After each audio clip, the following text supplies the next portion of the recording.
Next up on our agenda, we have House File 1231. Representative Freiberg. Thank you, Madam Chair. I'd move that House File 1231 be laid over for possible inclusion. Thank you. The bill is now before us for consideration. If you would please, there is an author's amendment. Yes. You want to address that first? Sure. I'd like to move the A2 amendment. It's a technical amendment. It adds the word geospatial in 2 places. Okay. Members, is there any discussion to the A2 amendment?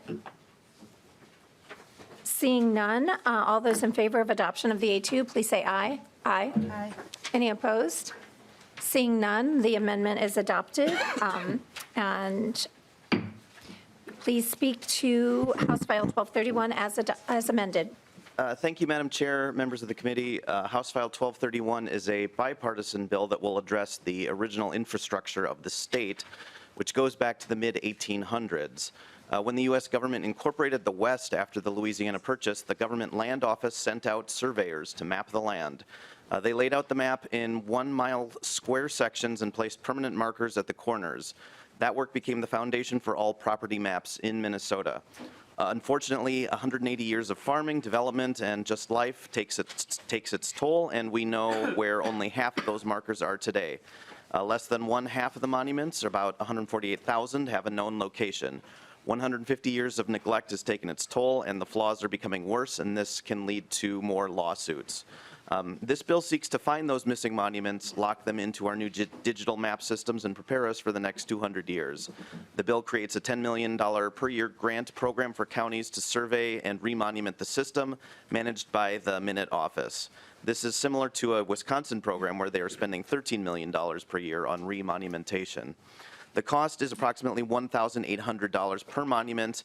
This isn't cheap, and it requires many years of work, but it will help avoid land disputes in the future, ensure land is taxed correctly, and allow for informed land management practices. In your packets, there are letters of support from Ramsey County, St. Louis County, the Association of Minnesota Counties, and the Minnesota Association of County Officers. With that, I'd like to, is that a monument you're holding, Madam Chair? I understand this has been brought to the committee for us to pass around. Yes, these are the monument markers we're talking about replacing. Thank you. It's good to know props are allowed in committee, even though they aren't allowed on the floor. Committee, we have, chair's prerogative. Sure. Right. And I can turn it over to my testifiers now. Thank you very much. Welcome to the committee. We're glad to have you with us. If you'd please state your name for the record and begin your testimony. Madam Chair, Representative Freiberg, thank you for having me here. My name is Preston Dowell. I'm the past president of the Minnesota Society of Professional Surveyors, and I'm here to talk to you about House File 1231 regarding preservation of the public land survey system in Minnesota. The public land survey system is the geographical framework that underpins, is kind of the original infrastructure of Minnesota and really the entire western half of the United States. It is the basis for all property legal descriptions in Minnesota, and it helps us to enable secure transfer of property throughout the entire state. It also allows us to have a good geospatial locations for all of the geographical information system data that we have today. It ranges from municipalities, parcels, roads, pretty much everything that we have in Minnesota is ultimately based on the public land survey system and the monuments. The monuments, as you saw there, they were wooden posts that were set every half mile across the entire United States. And those monuments are the basis that we have to find those monuments before any property can be properly surveyed and determine location on the ground in Minnesota. It's codified in federal law that surveyors are required to find these actual positions, and it is also codified in state law. So we, as surveyors, we have to come out and we have to actually find those physical monuments. It's not a mathematical thing that we can do. We actually have to go out in the field and we have to do it. Those monuments were then used to subdivide property and help people transfer the property from the federal government to private ownership, governmental ownership, and smaller units of property. We do have a problem in Minnesota where we started with about 325,000 monuments that were originally set, and the federal government gave the authority to maintain that system to the states, who then passed that down to the counties. At this time, we only know where about half of our monuments in the state are. If you see the map here on the screen that I have, it's an interesting map because If you're in those dark blue areas, you have more than 75% of your monuments have a known location. As you get into the browns and the tans there, you have less and less known monumentation across the state. And what strikes me when I look at this map is that I see highway corridors and I see economic activity in the darker blues, where the areas where there's not necessarily as much economic activity have more and more of a problem. And even, this is not a new problem. In 1896, Ramsey County realized that they had an issue and they began remonumentation. And at that time, they only had 30% of their monuments in place. That was 1896, and today we're over 100 years later. We already have a problem. Our solution is to have a methodological program to preserve and perpetuate the PLSS system. As you see, those wooden monuments that you looked at, those deteriorate relatively quickly. It's not very common that we can find those these days. What we do is when we do find them, we take them and we replace them with a monument like this, with an iron monument that we can find. We also locate it with our GPS systems and we give it a known location so that we can perpetuate it into the future and it can be used and can be integrated into all these digital mapping systems. So we have over 175,000 monuments that we really need to go out and we need to find.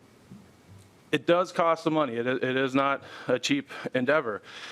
Experience has told us up in St. Louis County, where I am a deputy county surveyor, we have a contract program for monument perpetuation for the past 8 years, and on average, it's cost us around $1,800 per corner to remonument unknown section corners. And we've been able to get about 5,000 corners in, and that's in St. Louis County alone. We have 15,000 more that we need to do. Project that number out to the entire state. It's going to take us some time. It's not something that we can get done in a year. It's something that we need to have a program that'll help us continue. So the benefits of maintaining the public land survey system is pretty myriad. It enables a secure transfer of property. It will help us in the long term reduce ambiguities in our land tenure system. It also is going to create cost savings over the long run with projects as they move forward. And one of the things we like to say is that the deterioration of the PLSS equals disputes with landowners. The reality is as these monuments deteriorate, landowners make assumptions that maybe they're good, maybe they're bad, but sometimes they have some issues, and it'll cost the landowners down the line. It gives us more precise geospatial data so we can update our mapping systems, and it's going to bring us into a modern area of land management. And it also does provide high-paying jobs, anywhere from a technical entry-level position to a licensed land surveyor like myself. It can be a very, very rewarding career. We do have many supporters. We've been working for years to try and make sure that we're not the only ones talking about this. We do have, as Representative Freeberg introduced, we have many supporters. Association of Minnesota Counties, Minnesota Geospatial GIS-LIS Consortium, Minnesota Geospatial Advisory Council, rural counties, and the list goes on. And we continue to work on getting more and more supporters. So in summary, this is a system that was implemented over 150 years ago, and like we said, that 150 years of deterioration is really taking its tolls, and the problems are not getting better, they're actually becoming worse. It is, in our opinion, crucial infrastructure that underpins all the land property in the state of Minnesota. I'd like to thank Representative Freeberg for introducing House File 1231 here. We also have Senator Carlson, who introduced it into the Senate. And we believe that we have bipartisan support to help move this program forward. Long term, we do estimate it's going to cost $300 million over 30 years. This current bill does not ask for that right off the bat. We're looking to jumpstart the program, prove that it'll work over time, and continue to move forward in Minnesota. And we are not the only people doing this. There are other states that are doing similar programs to this. Michigan has been remonumenting their section corners since the 1990s. Wisconsin, our neighbor to the east, is spending about $13 million a year on land records, modernization, and PLS monumentation. I thank you for your consideration. Thank you very much for your testimony. We appreciate your being here and explaining to us the problem before us. Thank you. We do have another testifier scheduled. If you'd please come forward.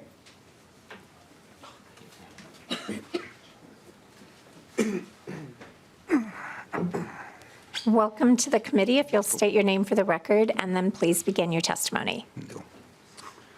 Madam Chair, representative of the committee, good morning. My name is Jeffrey Moss. I'm a senior geospatial business analyst with Ramsey County. I'm also affiliate faculty at the University of Minnesota's Humphrey School of Public Affairs. And I'm here to testify in favor of House File 1231 for funding to be directed to the remonumentation of the public land survey system in our state. Funding as proposed will support the maintenance of an important yet often forgotten form of infrastructure that undergirds and defines significant aspects of our society, our relationship to and use of land, and our statewide economy. In my profession, that of urban planning and working with geographic information systems, we deal extensively with geospatial data that represents parcels of real estate, roadways, land use designations, zoning districts, administrative boundaries, and other features of both the built and the natural environment. The digital data that we create and maintain to conduct the work of government traces its origin to and is dependent upon the accuracy of a statewide grid of monuments the proposal at hand is intended to refresh and to maintain. Accurate data and measurements of land boundaries supported by a well-maintained public land survey system underlie and serve a wide range of activities, including real estate transactions, adjudication of property boundary disputes, natural resource management, land value assessment, property tax collection, maintenance of easements and rights of way, to name just a few.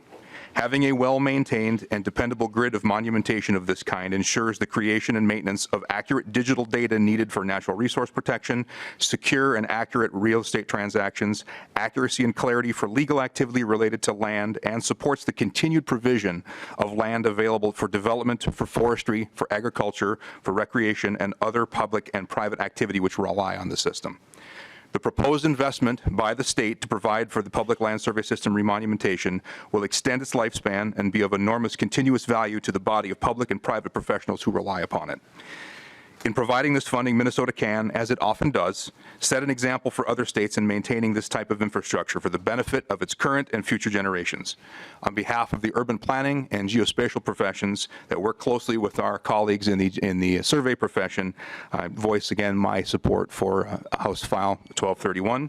Appreciate the consideration of the committee. Thank you. Thank you very much. We greatly appreciate your testimony and the work that you do for our state. Is there anyone else from the public who wishes to speak to this bill? I don't see anyone, so let's bring it back to member discussion.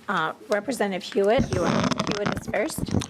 Thank you, Madam Chair. And as a realtor, this is a nightmare. I've ran into this. I've been in real estate 20 years. And to run into this problem with a new homeowner, or one of the things we're having in the state right now, which is really interesting, is the transition of property from grandma and grandpa to the next generation.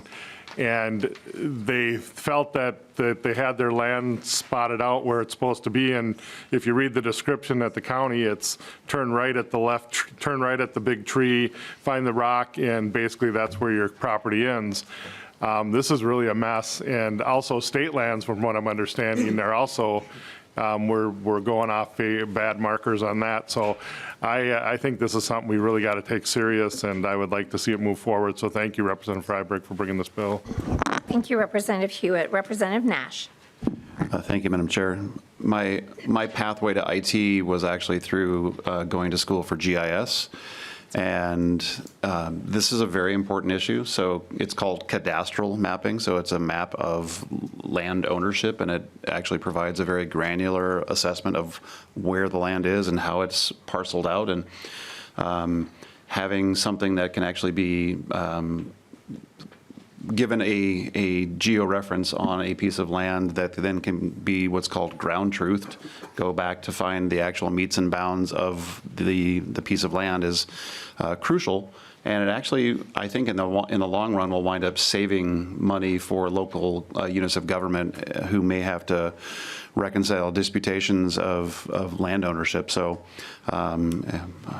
I'm actually going to support Representative Freiberg's bill here. I mean, I think that's 2 or 3 that we've had this year. But you know, this is having more and accurate data is important.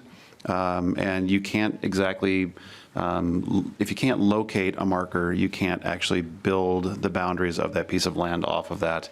And particularly as we're dealing with state lands, easements will be a complete bear. You can fight over them for a long time if you can't find the thing that actually set the boundary in motion. So good bill, thanks. I just want the public record to state that Representative Nash and I have 3 bills on so far today that we're both in agreement on. Okay, so, thank you. Representative Hansen. Thank you, Madam Chair. And Representative Freiberg, just 2 questions to clarify. Where in the structure of state government does the Chief Geospatial Information Officer and the council reside? Is it in the Department of Administration? Is it under MMB? Who actually has the chain of command, and then who actually distributes the money? Thank you, Chair Freiberg. I was afraid this bill might yield a very detailed question from Chair Hansen, so I'm glad to have some testifiers here who can help answer that one. Experts are always a great thing. Please state your name for the record one more time and then begin. Preston Dowell, Madam Chair, thank you. The bill is going to be managed by Minnesota IT and the Geospatial Information Office and the grant program. And it's designed to go through the Minnesota Geospatial Advisory Council, and they will ultimately manage the grant program in coordination with Minnesota Geospatial Information Office. Representative Hansen. Thank you, Madam Chair. And grant recipients would be local units of government, or would it be directly to surveyors? Madam Chair, it would be, Representative, it would be going through the county government entities. So the county governments would apply for a grant to the Geospatial Advisory Council and Minnesota Geo, and the county would be the ones in control of the project. And then they would have different ways to distribute that money, whether it's private hands or through the county government themselves. Thank you. One more. And thank you, Madam Chair. And finally, so then the whole process would be covered under the grants management process for state government. Is that correct? Madam Chair, correct. Thank you. Representative Nadeau. Thank you, Madam Chair. I think this is a great idea. My question has more to do with capacity. Are there adequate surveyors out there now that can take on this load of work? I mean, I'm from the metro area, so I don't really know what it takes to do surveying in St. Louis County and walking, doing whatever. But is there? I know that at least in the metro, surveyors they're busy. And counties do a little bit of surveying for their own thing. I know that at least the county that I work in, I don't think that there's a lot of capacity to take on this kind of work. How do you anticipate getting this work done, to the level of spending that this bill asks for? Chair Freiberg. Okay, please proceed. Yep. Madam Chair, yeah, that is going to be an issue. We do believe we have the capacity as surveyors to complete this work. The thing about this work is it's long-term. It's not something that gets done. A restoration project doesn't get completed in 2-3 months. It takes typically 2 to 3 search seasons, so spring, winter, and maybe the next spring, in order to get it done. So there are over 600 licensed land surveyors in the state of Minnesota, and we're going to have to work with both the county governments and with the private sector in order to get this project done. So it's going to be tough to get it done. I'm not going to, I can't say that it won't be, but we believe that we can get it done. And we have to get moving forward, because if we don't start, it's just going to continue to deteriorate. Thank you. Representative Nadeau. And just one follow-up. Do all surveyors have the same level of equipment to actually do this work? So you said there were 600. And could some of this money, I'm assuming that all surveyors are not the same.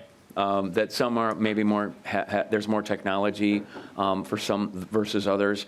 Could some of these dollars be used to upgrade equipment for surveyors that could, or is that even not necessary? Is there any limit to the spending in this bill? Could it be spent on anything that moves the needle forward to get these monuments identified?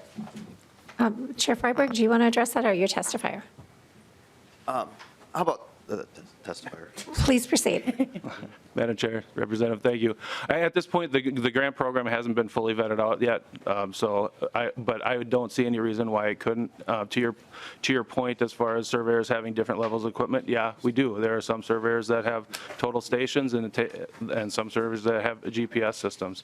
But anything that moves us forward and helps us maintain the system in a better way and gets it locked into this digital system and get onto a geodetic system is going to make things better.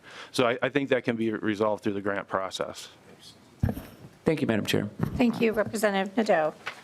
I see no further discussion, so I will, well, Chair Freiberg, would you like to renew your motion that House File 1231 as amended be laid over for possible inclusion, or would you like to wrap up? Yeah, just to briefly wrap up, I'm impressed with the nerdiness of some of the questions that members have revealed about themselves as part of this bill. I'm certainly no stranger to that. When I'm not at the legislature, one of my hobbies is geocaching. There's kind of an offshoot of geocaching called benchmarking, where you actually go out and search for monuments that have been placed out there, and I've done a bit of that, and they're frequently underground. Like, I won't disturb the ground to find them, but they were kind of like the metal one that Mr. Dowell had up here as a prop. So I haven't invested in a metal detector yet to try to find them, but maybe at some point down the road I'd do that. So I was very excited at the possibility of carrying this bill. And not everyone is, but I'm heartened by some of the questions here. So with that, I'll just renew my motion that House File 1231 be laid over as amended be laid over for possible inclusion. Thank you very much. And again, nerdiness is a good thing, right? It's a compliment. So thank you very much. And with that, House File 1231 as amended is laid over for possible inclusion. Thank you.